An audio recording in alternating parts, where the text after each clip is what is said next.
BRRRR. Is it cold in here? No, it's not that kind of burr. It's the buy, rehab, rent, refinance, and repeat. Okay, it's a popular method and it works beautifully. They should add another R. It's called R for recycle. And yes, you should be recycling your paper goods and your plastic, but I don't mean that. You're recycling money. You're recycling cash. You only need one equity influx, one capital injection into your process here. You only need it once. So you buy the house, you repair it, you rent it, you refinance it, take the money back out. Now you repeat. And then of course I throw in recycle. You're recycling money. So I've seen people do this a lot. I help people do it a lot and it works out very well. The key is to get the right deal, of course. All right, so the top 3 things to have is just like anything else. Now, you do not need to have these to make it work. We can get a little more creative later, but the top 3 things, best things to have is great credit score.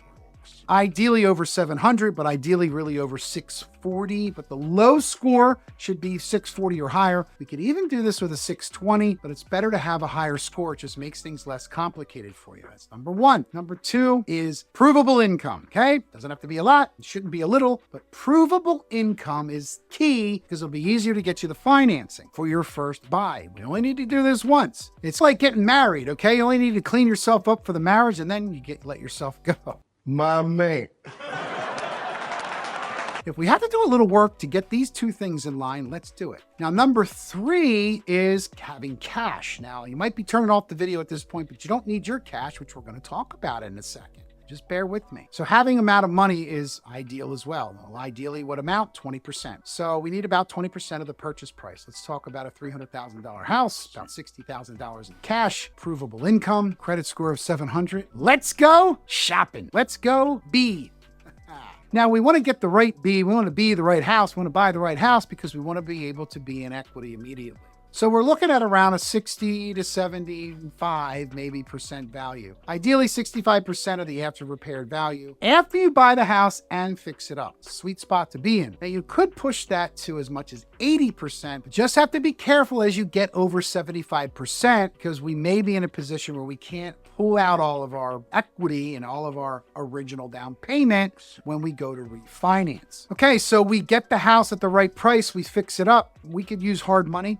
We could use private money. We could use a renovation loan, FHA or conventional. As long as you have the right amount of cash in the deal, the right credit score can make it happen. Now, it does take some time. Okay, it would take some time to find the place, maybe a month or 2. It takes some time to go to settlement, maybe another month or 2. And then it takes some time to fix it up. Now, fixing it up could take a while depending on who's fixing it up. Now, if you're handy yourself, I absolutely encourage you to get involved in that aspect, but you got to make sure you know what you're doing. We really want the place to look great after. It doesn't have to be the Taj Mahal, but it really should look nice. Could take another month or 2. Now, if you're adding up these months or 2s, you're already 6 months down the line. Maybe you're 3-4 months down, but the average is about 6 months. Now you've had enough time from when you purchased the property to go to refinance. Sometimes if you get the work done quickly, you may not be able to refi as quickly as you wanted. A lot of banks want to have a 6-month seasoning period. So be careful how much time has passed and be careful of your initial financing that you can be able to float the loan for several months before you can actually refinance it. Remember,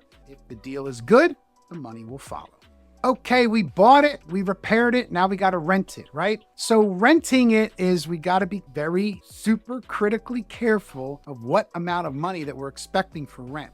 Definitely want to be within the fair market rent value. And we actually would like to be just a little bit under that. Now, why do I do that? I suggest that. Now, some people think I'm crazy, but I suggest a tiny bit under the rental rate. Let's say the rental rate is $2,200. I would go maybe $2,000. Not crazy under, but a little bit under, maybe 10%. Because now we attract a lot more people. And now we can have the pick of the litter of who we're going to choose to rent our property. Because people will come flocking to a $2,200 rental for $2,000 and they say, oh, not you, not you. Yes, you. What fits your scenario better? So we have to remember that our rental rate when we refinance the mortgage must cover all of our debt service. We also want to be into cash flow. Now, cash flow is a whole video for another time, and we do have some Excel sheets we can share with you, but we want to make sure that the rents cover at least the debt service plus a vacancy rate, plus a management rate, plus a repair rate. So be ready for that. Could be as much as 20, 30, maybe even 40% more, but you're probably okay with 30%. So 30% higher. In our scenario, our rent should be, if our rent's going to be $2,000, we want to be right in that below $1,400 for our payment every month. Okay, we've rented it now. We're going to refinance. Now, refinance could be very easy, could be very difficult, but the key to it is to start the refinance process as soon as the work is completed. Not near completion, at completion. The day the work is done, now we can start. Maybe you can push it to a week ahead, but we don't want them coming in while there's work being done. We want the product to be completed. Ideally with a tenant in place, because banks love to see performing assets versus non-performing assets. So when we go to refinance, we're looking to pull our equity out. Now, remember, we've got to get our down payment back out or this won't work at all. It will still work and it works beautifully. You just have to wait some time before you can get a down payment back together. But the key of this is to do the last R, repeat. The second to last R in my scenario, repeat, because I like to say recycle. Reuse, recycle, right? Renew. So when we're refinancing, we need to be ready to go with that. We need to make sure that this time is coming and understand that process is ready to go. That is the super critical key to the whole thing. I thought this was the key. I thought this was the key. Every portion of this is critical. So we need to start with the end in mind. How much can I get out of this? How much equity can I get out of it? What is the after repair value? We need to know, and we need to do it right. You want to hire a professional, of course, I can refer you to one, or you can certainly Google it. I'm sure that there's plenty of Googling going on with how to refinance, but again, using a mortgage broker is ideal. There are a lot of lenders out there that won't necessarily look at you directly, but they will want to look at the asset.